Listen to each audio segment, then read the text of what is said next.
एक समय की बात है। एक गांव में एक भूतिया घर था। गांव वाले डर से उस घर के आसपास भी नहीं जाते थे। गांव वालों का मानना था कि उस घर में एक जादूगर लड़की की आत्मा रहती है। एक दिन गांव के कुछ साहसी बच्चे उस भूतिया घर में जाने का और उस घर में घूमने का फैसला करते हैं। बच्चे जब घर के सामने गए तो देखा सिर्फ खिड़की खुली हुई है और वे सभी उसी खिड़की से अंदर चले गए। वे अंधेरे में घर के अंदर घूम ही रहे थे कि अचानक से खिड़की बंद हो गई।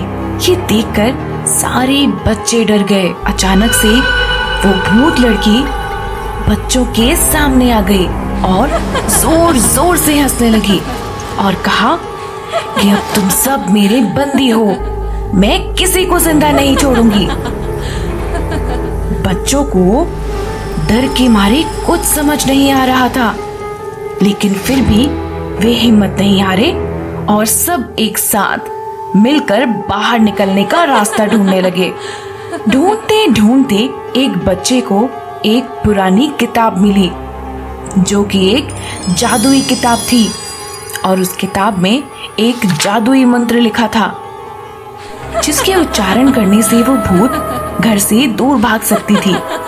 बच्चों ने मिलकर उस मंत्र को पढ़ना शुरू किया। अचानक से एक रोशनी घर के अंदर आई और उस भूत को साथ ले गई। भूत के घर से बाहर जाते ही घर के सारे दरवाजे और खिड़कियां अपने आप खुल गईं और बच्चे दौड़कर बाहर निकल आए। उस दिन से वो घर भूत से आजाद हो गया। गांव वालों ने सारे बच्चों के साहस की तारीफ की और उनको इनाम भी दिया।